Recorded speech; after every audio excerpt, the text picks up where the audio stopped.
For those of you in the audience with income properties, the solution OQPY has developed for the headache that can be being a landlord should definitely get your attention. To explain a little bit more about the solution, we've got CEO Kari Juuti to tell you more. Thanks, Hello everyone, my name is Kari Juuti, and I'm here with my business partner, Andrew Thanasopoulos, and we're here to introduce you to the world of OQPY Property Solutions. So to all my fellow property managers and landlords out there, we know it's really easy. All you gotta do is buy the property, then you rent it out, and then the money just starts flowing in, and that's it, that's all it takes, right? Sorry friends, that's the furthest thing from the truth, come on. At any given time, at any moment, all these tasks are always dealt with as a property manager or landlord. As you can see, these are all items that could be detracting you from time with your family, with your friends, whatever activities you want to do. I'm pretty sure that'll keep you up at night as well. So we figured, you know what, there's got to be a better way. Now, as you can see here in capital investments from the year 2011 all the way to 2017, there's been some significant increases. In 2017, capital investors have poured in over $12 billion to find any kind of way, shape, or form to improve property management or any real estate related issues. Just to provide you a little perspective on the markets we're dealing with, in the Sudbury one, we're looking at $20 million worth of rent roll per month. That balloons to over $1.5 billion in rent roll per month in Ontario. And then finally in Canada, we're looking at over $4.1 billion of rent roll per month. And we're not even talking about our southern neighbors, the Americans, which is over 300 million people. And I'm pretty sure there's a lot of renters, real estate investors, and landlords in that market alone. So we decided to develop our own. Welcome to OQPY. OQPY is going to save so much time when you use this to manage your properties. We're going to simplify property management to a T. The biggest thing is we want to foster a great relationship with your tenants. So a nice, clear line of communication with the tenant is always the best way to deal with your business. And finally, we want to archive all your data so you have access to it whenever you need it, if ever you need it. Now, on the first page, as soon as you log into OQPY, we got your control panel. We've got everything you need at a glance for your properties. And let me remind you all, this is a full-fledged functioning app right now. This is our version 1. So we've got your occupancy at a glance. So if you have any red sections in there, you can take a look and figure out, okay, I need to be proactive. One of my units aren't rented. Of course, you got your overdue accounts. So whatever accounts that you need to be proactive about to talk to tenants and make sure that your rent roll is continuing, you can talk to them. We've got upcoming leases down at the base there. So that allows you to be proactive to make sure that your leases and your units are filled at all times. So with that 60-day buffer, you're able to advertise sooner than later. And of course, we've got current issues. So whatever issues they are pertaining to whatever units or whatever properties, they're right there at a glance. Now we're taking a systematic approach to property management. So if you're going to jump from the control room, what naturally comes next? The properties. So now at this level here, you'll see all of your properties. Once again, at a glance, how much of it is rented, what upcoming leases there are for that entire property, as well as whatever open issues there are associated to it. Let's go to the next level. You pick one of your properties, you got your units within that property. In this case, we've got 3. All of them are occupied, so this landlord is doing pretty well. We've got the rental rates right there, and of course, whatever open issues there are pertaining to those units so that you could take care of them right away. Let's go to the next level. We've got the actual unit itself, so who's living in it right now. So you've got the name of the tenant, the lease term, the rental rate, and of course you can drag and drop whatever documents are associated with this exact unit and lease. So we're talking application forms, the actual lease agreement itself. It's all stored for later use if ever you need it, whenever you need it.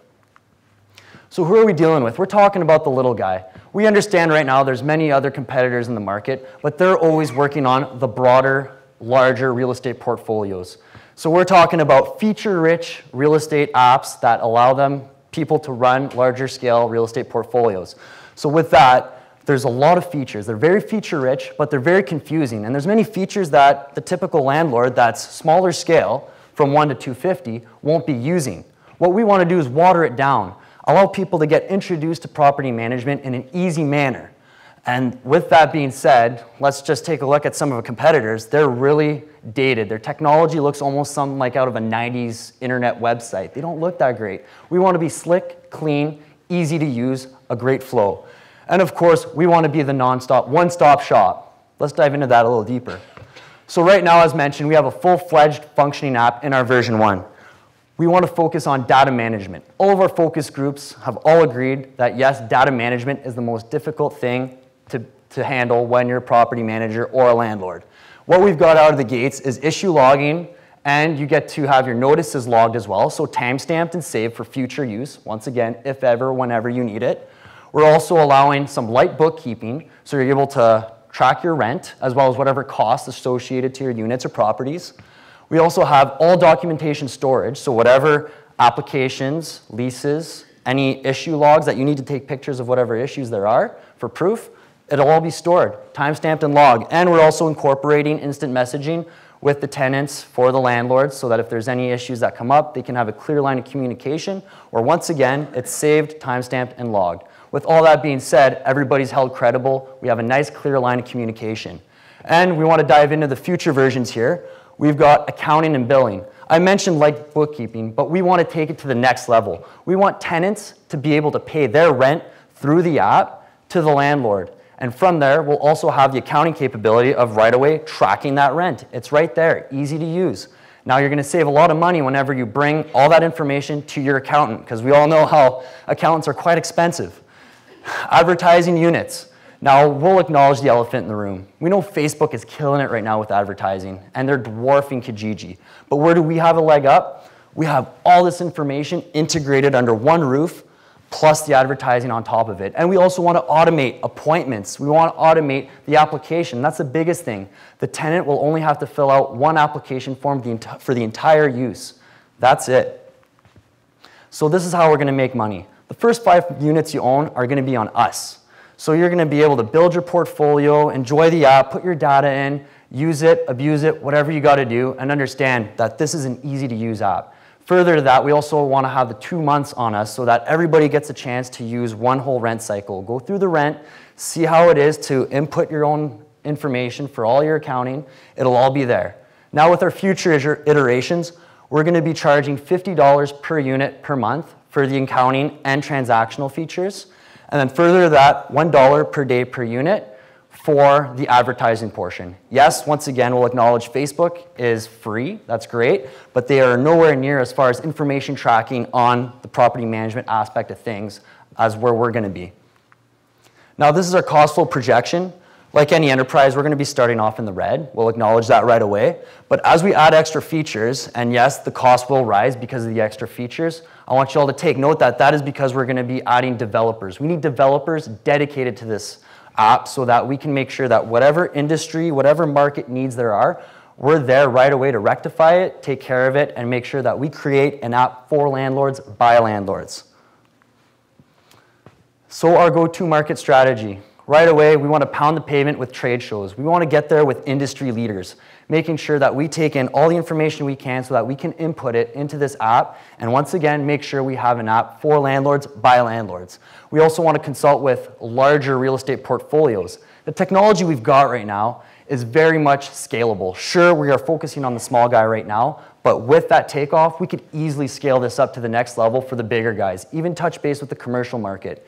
And those numbers I showed you earlier, that was all residential. Nowhere near anything about commercials there involved. So these numbers, they're pretty decent. And we also want to focus on targeted online advertising. Everybody's got the internet. It's easy to be in front of everyone's eyes. We want to be present and let everyone know we've got a great product. Our ask, $450,000 in safe notes. Now keep in mind, everyone, that we've put over $60,000 of our own money into this app, into this project, and over 5,000 hours of our own time that we haven't even considered into the monetization. Further to that, we have $10,000 in IAP funding and $25,000 in pending grants. Now, what's the most important as a SaaS is customer acquisition. So with this money, what we're gonna do is go full time. So Andrew and I being CEO and COO of the company so that we can take care of the day-to-day duties to grow this and take it to the next level. At first, to save costs, we can take care of the marketing, whether it be social media marketing, doing the face-to-face seminars with our focus groups that we have been doing, also going to the trade shows, which are quite costly. Further to that, we also need the developers focused on this app, making sure that we're taking it to the next level in the right manner so that everybody can enjoy this app. My name is Kari Juuti, and my business partner is Andrew Thanasopoulos. This idea all came up over a glass of Greek brandy, and we thought there's an app for everything. Why isn't there anything for property management? We want to create the app for landlords, by landlords. And first and foremost, I'd like to thank the NORCAT team for helping us out during this whole process. They've been here since the beginning, and even now for pitch, it's been terrific. Our friends and family have been so patient, helping us out, getting to this point too, with taking part with all of our seminars, everything we've done, even going into business with us. They've just been great. And La Gang du Collège Boréal, they all came out too, so thanks a lot, guys. Boréal's been huge in helping us out as well. And thank you all for allowing us to occupy your time.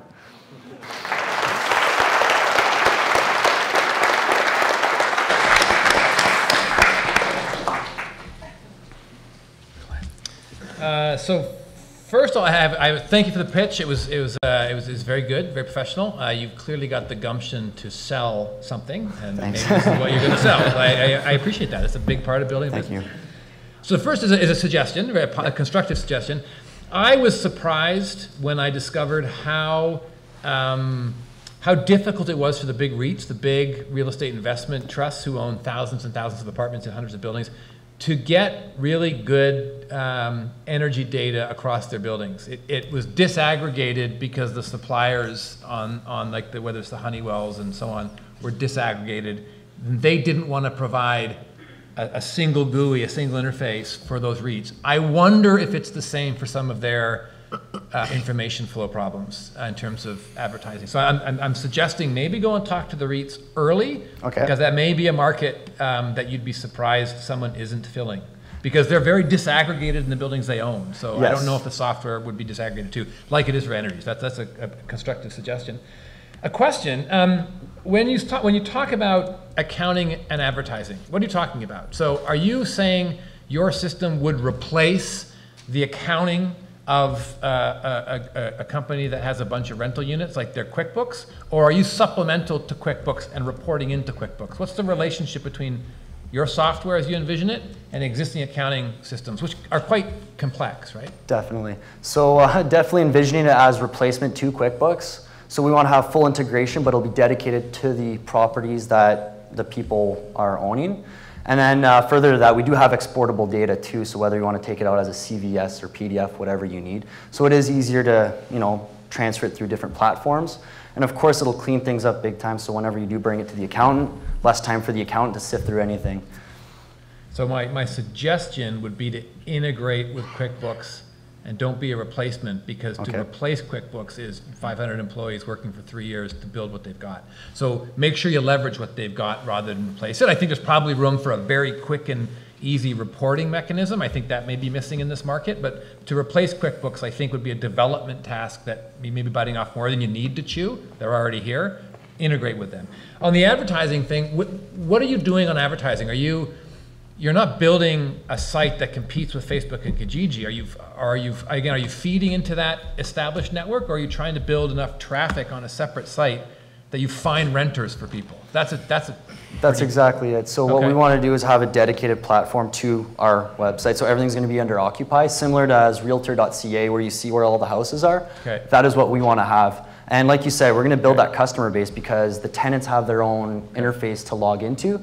So as we take care of the biggest issue, which is data management, and as mentioned, our focus groups have all said data management was the biggest issue.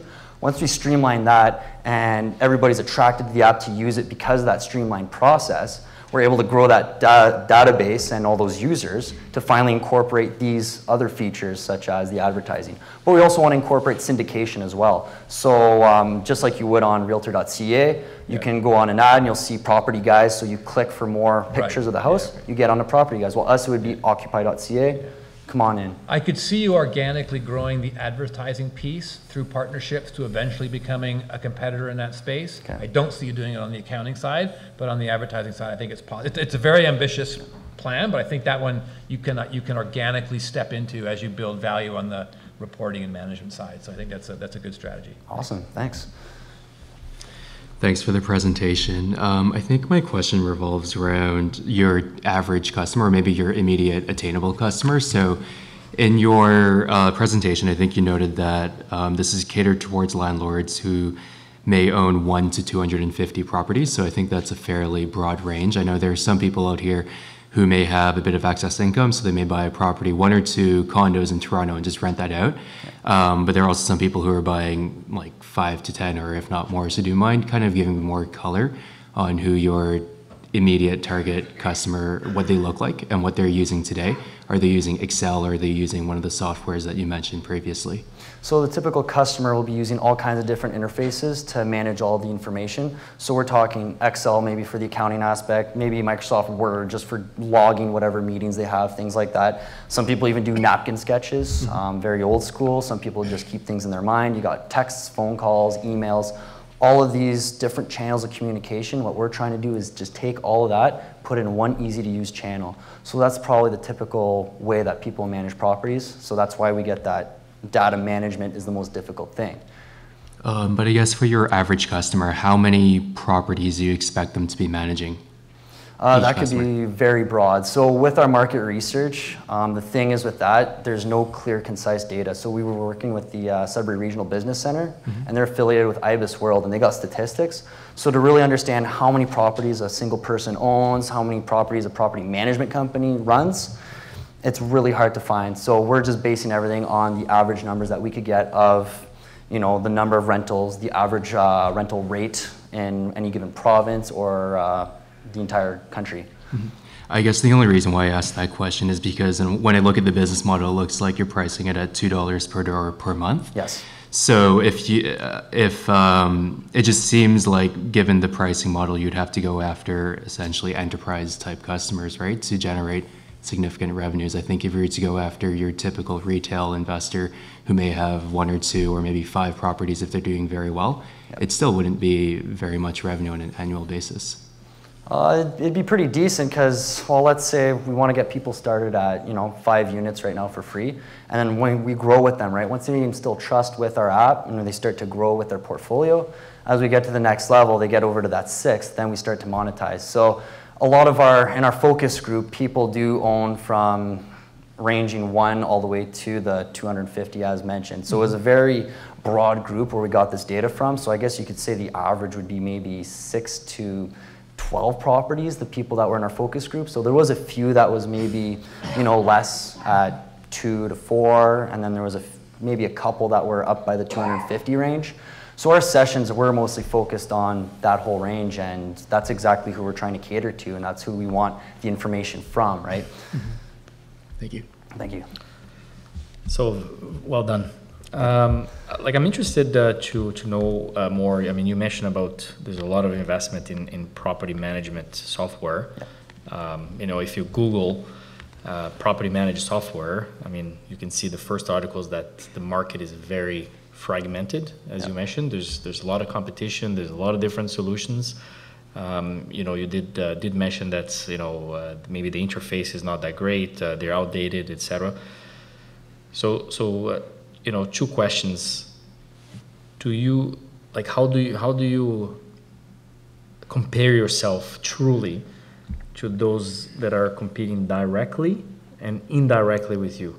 Because I mean, indirectly, we can talk about QuickBooks, etc., things that you're trying to do on the accounting side. And the second part is, are you focusing more on a real small niche, or smaller property owners that own a smaller number of properties? Yeah, so right now we want to focus on the small to medium-sized real estate portfolios, and then as far as I'm sorry, the competition. Really, yeah, so our competition right now, if you take a look at them, they're quite siloed. So you mentioned QuickBooks. They're going to be focused on accounting, and that's it. And then you got Facebook and Kijiji. They're focused on advertising, and that's it. And then you got some of the bigger established property management companies. Well, they're very feature rich. That can make you quite confused. And then we also have competitors in the United States. Well, they're only dedicated to the American market. So as far as the Canadian market goes, there hasn't been too much exploration or movement in that regards. As of late, we have seen some come out of the woodwork, but we've also seen many that have fallen. So we take a look on Google and it says shut down indefinitely, unfortunately for them, but we don't intend on going on that route. So do you know how many competitors do you have in Canada, for example? That's hard to say. As mentioned, there was many. So in Canada, the one that we were looking at was, I believe, Apartment, and they're closed indefinitely now. Buildium, they're out of the United States, and they're slowly coming into the Canadian market. Some of our focus group users had mentioned that it was a very cumbersome and difficult app to use. And other than that, there's a few others that are still siloed, or if you take a look at what their offerings are, a lot of them say they'll have one offering that we have, and then all the other ones are coming soon. All of ours are out of the gate. We've got those. Okay. Thank you. Can you remind us of where the 450 gets you? So the 450 gets us full-time. So Andrew and I are working on this app diligently, as well as getting a full-time developer. That's probably the key thing, is having a developer on board focused on this, because we've been working with contractors, which they've done a great job, but we need somebody dedicated on this and focused on it to grow it, as well as the trade shows. Trade shows are quite expensive. I think it's almost a little over $25,000 per trade show, and that includes full-fledged exposure, swag, posters, banners, tech demos, things like that. Are you worried about the cost of customer acquisition? To achieve those, with leveraging social media, I believe that social media is probably the best way to acquire any client base at all, because the costs are quite low to get there. Okay. Yep. Okay, thank you. Yep. Right there. Just slightly over 10 minutes. Thank you, Kari. Thanks a lot, guys.